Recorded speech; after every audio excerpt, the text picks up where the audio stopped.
नमस्कार। आज हमारे हाथ एक ऐसा लेख लगा है जो शिक्षा के बारे में हमारे सोचने का तरीका शायद पूरी तरह बदल सकता है। हाँ, बिल्कुल। इसमें कुछ ऐसे आइडिया हैं जैसे मदर बुक और फादर बुक, जो सुनने में तो थोड़े अजीब लगते हैं, लेकिन इनके पीछे का जो विज्ञान है वो हैरान करने वाला है। हाँ, हमारे पास टैक्सला रिसर्च पेज पर प्रकाशित शिवा नारायण का एक लेख है, building genius with function matrix.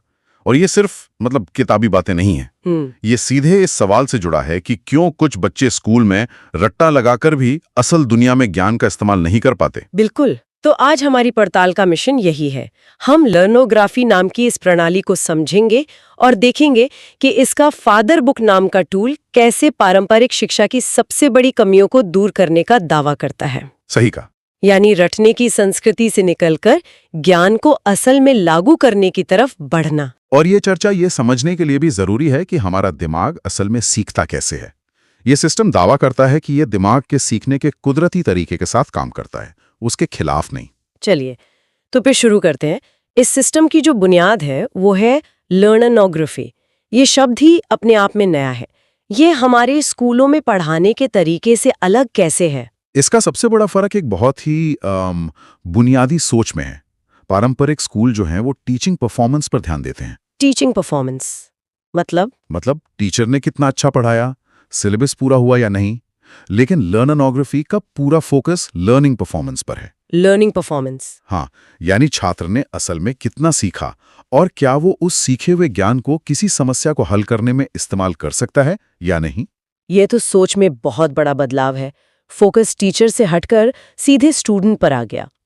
स्रोत में दो अलग अलग भाषाओं का भी जिक्र है, मानव भाषा और ऑब्जेक्ट भाषा। ये क्या है? ये कॉन्सेप्ट थोड़ा समझाएं। देखिए, ये इस पूरी प्रणाली का सबसे जरूरी हिस्सा है। आप सोचिए, गणित के जो समीकरण होते हैं, इक्वेशंस, वो अपनी एक भाषा में बात करते हैं। विज्ञान के सूत्र अपने भाषा में, ज्यामिति की आकृतियां अपनी भाषा में।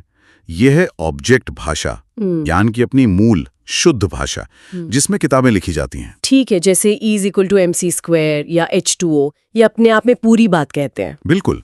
लेकिन क्लास में टीचर क्या करते हैं? वो उसे अपनी मानव भाषा में समझाते हैं, उसका अनुवाद करते हैं। हाँ, उसका अनुवाद करते हैं, उसे सरल बनाने की कोशिश करते हैं। और इस अनुवाद में, इस ट्रांसलेशन में ज्ञान का जो असली दम है, उसकी जो असल ताकत है, वो कहीं खो जाती है। अच्छा। हम गणित का मतलब समझने लगते हैं, लेकिन गणित की फील से, उसके अंदर के तर्क से दूर हो जाते हैं। ये बात तो मैंने खुद महसूस की है। कई बार क्लास में टॉपिक समझ आ जाता था, लेकिन जब खुद सवाल हल करने बैठो तो लगता था कि कुछ छूट गया है, कोई कनेक्शन मिसिंग है। एकदम सही। तो लर्नोग्राफी कहती है कि असली सीखना तब होता है जब छात्र का दिमाग सीधे ऑब्जेक्ट भाषा से जुड़ता है। सीधे किताब से? हाँ, सीधे किताब से, ज्ञान के स्रोत से। इसमें मेहनत ज्यादा लगती है, दिमाग पर जोर पड़ता है, लेकिन जो समझ बनती है वो बहुत गहरी और स्थायी होती है। तो फिर टीचर का क्या रोल है? टीचर का काम अनुवाद करना नहीं, बल्कि इस मुश्किल सफर में छात्र को गाइड करना है। ठीक है, तो अगर ज्ञान के इस ट्रांसलेशन लॉस को रोकना है तो हमें सीधे ऑब्जेक्ट भाषा से सीखना होगा, और इसका मतलब है कि हमें किताबों से सीधे जुड़ना होगा। शायद इसीलिए स्रोत में दो खास तरह की किताबों का जिक्र है, मदर बुक और फादर बुक। आपने बिल्कुल सही नस पकड़ी है। यहीं से ये सिस्टम काम करना शुरू करता है। पहली है मदर बुक, जिसे स्पेक्ट्रम बुक भी कहा गया है। मदर बुक, इसका काम है अवधारणाओं, मतलब कॉन्सेप्ट्स, और परिभाषाओं यानी डेफिनेशंस को बिल्कुल साफ साफ बताना। ये ज्ञान का आधार है, नींव है। ये बताती है कि कोई चीज क्या है। या एनसाइक्लोपीडिया की तरह है, जो हमें शब्द और उनके अर्थ देती है। तो क्या फादर बुक हमें उन शब्दों से कहानी बनाना सिखाती है? क्या खूब कहा, बिल्कुल यही बात है। फादर बुक ज्ञान को एक्शन में लाती है। एक्शन में? हाँ, इसे मैट्रिक्स बुक या ऑब्जेक्ट प्रश्नों की किताब भी कहते हैं। इसका काम है मदर बुक से सीखे गए कॉन्सेप्ट्स को कार्यों में, चुनौतियों में और प्रोजेक्ट्स में बदलना। ये सिखाती है कि उस ज्ञान का कैसे और क्यों इस्तेमाल करना है। यानी मदर बुक ज्ञान है और फादर बुक बुद्धिमत्ता। हाँ। एक बताती है कि बारिश क्या है और दूसरी सिखाती है कि बारिश में छाता कैसे इस्तेमाल करना है। बहुत अच्छा उदाहरण है। तो फादर बुक एक तरह से ज्ञान का क्वालिटी टेस्ट है। अगर आपने मदर बुक से कुछ सीखा है तो फादर बुक आपको उसे साबित करने का मौका देती है। बिना फादर बुक के ज्ञान सिर्फ जानकारी बनकर रह जाता है, एक ऐसा टूल जिसे इस्तेमाल करना हमें आता ही नहीं। अब बात आती है सबसे दिलचस्प मोड़ पर। स्रोत में फादर बुक को लॉगनोग्राफी का कोर इंजन या दिल कहा गया है, और इस इंजन को जो चीज शक्ति देती है वो है फंक्शन मैट्रिक्स। ये क्या भला है? फंक्शन मैट्रिक्स, यही वो जादू है जो इस पूरी प्रणाली को चलाता है। ये सिर्फ सवालों की एक लिस्ट नहीं है जैसा कि आम किताबों में होता है। नहीं, ये प्रश्नों के नक्शे, जिन्हें क्वेरी मैप्स कहा गया है, और प्रोजेक्ट्स की एक बहुत ही एडवांस्ड और संगठित प्रणाली है। हर विषय के लिए इसमें पहले से तय किए गए कार्य होते हैं जो धीरे धीरे मुश्किल होते जाते हैं। ये प्रश्नों के नक्शे या क्वेरी मैप सुनने में बहुत दिलचस्प लगता है। क्या इसका मतलब ये है कि सवाल बेतरतीब नहीं है, बल्कि एक दूसरे से जुड़े हुए हैं? एक सवाल हल करने से दूसरे का रास्ता खुलता है। बिल्कुल, आप इसे एक वीडियो गेम के लेवल डिजाइन की तरह समझ सकती हैं। अच्छा। आप एक पहेली सुलझाते हैं तो अगले कमरे का दरवाजा खुलता है। हर सवाल पिछले सवाल से मिली सीख पर बना होता है। ये छात्र को ज्ञान के एक रास्ते पर ले जाता है जहां वो खुद खोज करता है। ये उसे सिर्फ जवाब नहीं देता, बल्कि जवाब तक पहुंचना सिखाता है। एकदम सही। और ये दिमाग के स्तर पर कैसे काम करता है? स्रोत में हिप्पोकैम्पस और ब्रेन पेज जैसे शब्दों का इस्तेमाल हुआ है। हाँ, यहीं पर इसका न्यूरोसाइंस वाला पहलू आता है। फंक्शन मैट्रिक्स के जो कार्य होते हैं उनमें खास कीवर्ड या ज्ञान मैट्रिक्स का इस्तेमाल होता है। ये कीवर्ड सीधे हमारे दिमाग के हिप्पोकैम्पस को सक्रिय करते हैं। हिप्पोकैम्पस? हाँ, लेख में हिप्पोकैम्पस को दिमाग का सर्च इंजन कहा गया है। जब कोई टास्क मिलता है तो ये सर्च इंजन मदर बुक में रखी परिभाषाओं और कॉन्सेप्ट्स को खोजना शुरू कर देता है। अच्छा, तो ये कीवर्ड एक तरह की कमांड है जो दिमाग को कहते हैं जाओ, इस जानकारी को ढूंढो और यहाँ इस्तेमाल करो। एकदम। और जब दिमाग बार बार जानकारी ढूंढता है, उसे जोड़ता है और समस्या को हल करने के लिए इस्तेमाल करता है, तो इस प्रक्रिया से दिमाग में मजबूत न्यूरल कनेक्शंस बनते हैं। इन्हीं मजबूत और कार्यात्मक मेमोरी संरचनाओं को, मतलब फंक्शनल मेमोरी स्ट्रक्चर्स को, स्रोत में ब्रेन पेज मॉड्यूल कहा गया है। ये सिर्फ रटना नहीं है। इसे समझने का कोई और आसान तरीका है? हाँ, इसे ऐसे समझिए जैसे आप साइकिल चलाना सीखते हैं। ओके। कोई आपको कितनी भी थ्योरी पढ़ा दे कि हैंडल सीधा रखो, पैडल मारो, बैलेंस बनाओ, जब तक आप खुद साइकिल पर चढ़कर पैडल नहीं मारते, गिरते नहीं और फिर से कोशिश नहीं करते, आप कभी सीख नहीं सकते। सही बात है। फंक्शन मैट्रिक्स ज्ञान के लिए वही काम करता है। यह आपके दिमाग को सिर्फ जानकारी नहीं देता, बल्कि उससे कसरत करवाता है, ठीक वैसे ही जैसे आपकी मांसपेशियां करती हैं। वाह! धीरे धीरे ज्ञान सोचना नहीं, बल्कि एक आदत बन जाता है, एक दिमागी मसल मेमोरी। दिमाग की मसल मेमोरी, ये तो कमाल का आइडिया है। लेकिन ये सब सुनने में बहुत आदर्शवादी लगता है। क्या हर छात्र इतना सेल्फ मोटिवेटेड हो सकता है कि वो खुद ही किताबों से सब कुछ सीख ले?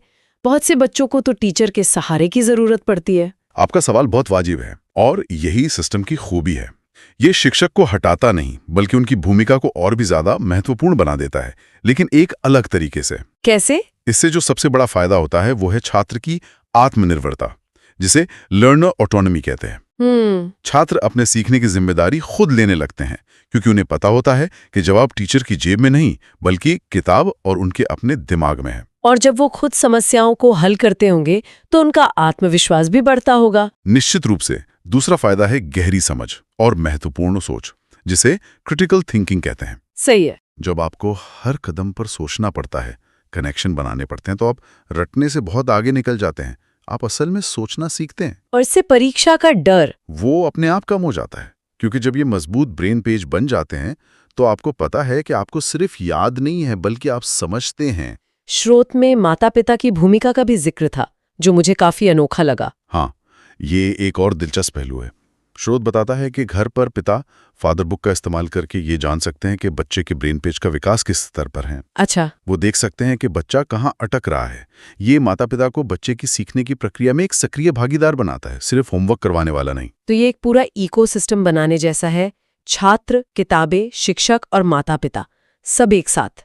ये सब सुनने में तो बहुत प्रभावशाली है, लेकिन क्या स्रोत में इसका कोई असल दुनिया का उदाहरण है कि ये काम करता भी है या नहीं? हाँ, और उदाहरण बहुत मजबूत हैं। लेख में कक्षा 6 की एक छात्रा नितिका का केस बताया गया है। नितिका? उसे सेट थ्योरी जैसा मुश्किल गणितीय विषय सिखाया गया। उसे पढ़ाया गया होगा? यही तो बात है। उसे सीधे तौर पर पढ़ाया नहीं गया, उसे मदर बुक और फादर बुक दी गई। ओके। और उसने बिना किसी सीधी टीचिंग के सेट थ्योरी के 95% कार्य खुद ही हल कर लिए। 99%? बिना किसी लेक्चर के? ये कैसे मुमकिन है? ये उस किताब से मस्तिष्क ज्ञान हस्तांतरण का सीधा सबूत है। उसने मदर बुक से कॉन्सेप्ट्स को समझा, उनकी ऑब्जेक्ट भाषा को ग्रहण किया और फिर फादर बुक के फंक्शन मैट्रिक्स का इस्तेमाल करके उन कॉन्सेप्ट्स को एक-एक करके लागू किया। तो वो खुद ही समाधान तक पहुंची? हाँ, उसका दिमाग कसरत कर रहा था, सिर्फ सुन नहीं रहा था। ये तो वाकई हैरान करने वाला है। लेकिन उन बाकी 5% का क्या हुआ? क्या वो अटक गई? और यहीं पर शिक्षक की बदली हुई भूमिका सामने आती है।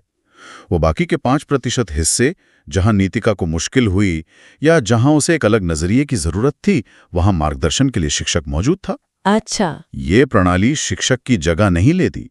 ये शिक्षक को लेक्चरर की भूमिका से आजाद करके एक असली गुरु या गाइड बनाती है। तो उसका काम कंटेंट देना नहीं है? नहीं, उसका काम है छात्र की सोच को दिशा देना, उसकी मुश्किलों को समझना और उसे प्रेरित करना। तो आज की चर्चा को अगर मैं समेटूं, तो हमने लर्नोग्राफी के पीछे की सोच को समझा, जो पढ़ाने से ज्यादा सीखने पर जोर देती है। हमने मानव भाषा और ऑब्जेक्ट भाषा के बीच के उस ट्रांसलेशन लॉस को समझा, जो शायद हम सबने अनुभव किया है। और हमने देखा कि कैसे मदर बुक ज्ञान की नींव रखती है और फादर बुक उस पर इमारत खड़ी करती है। और इस पूरी इमारत का इंजन है फंक्शन मैट्रिक्स। हाँ, जो दिमाग से कसरत करवाकर ज्ञान को दिमाग की मसल मेमोरी बना देता। बिल्कुल। ये सीखने की प्रक्रिया को निष्क्रिय सुनने से सक्रिय समस्या समाधान में बदल देता है। यहाँ जो सबसे फैसिनेटिंग बात है वो ये है कि इस प्रणाली के अनुसार सवाल ही बुद्धिमत्ता का असली इंजन है। और ज्ञान का असली माप ये नहीं है कि आप कितना याद रख सकते हैं, बल्कि ये है कि आप उस ज्ञान का कितना इस्तेमाल कर सकते हैं। इसका लक्ष्य जानकारी से भरे हुए दिमाग तैयार करना नहीं है। बिल्कुल नहीं।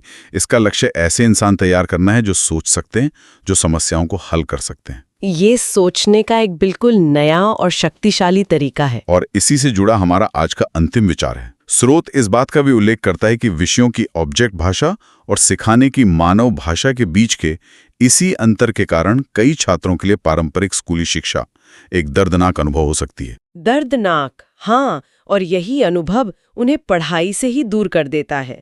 तो आज श्रोताओं के लिए सोचने वाली बात यह है, अगर ज्ञान लिखा एक भाषा ऑब्जेक्ट में जाता है, लेकिन पढ़ाया दूसरी भाषा मानव में जाता है, तो एक बच्चे की पूरी शिक्षा के दौरान इस अनुवाद में कितनी क्षमता, कितनी प्रतिभा और कितना आत्मविश्वास खो जाता होगा।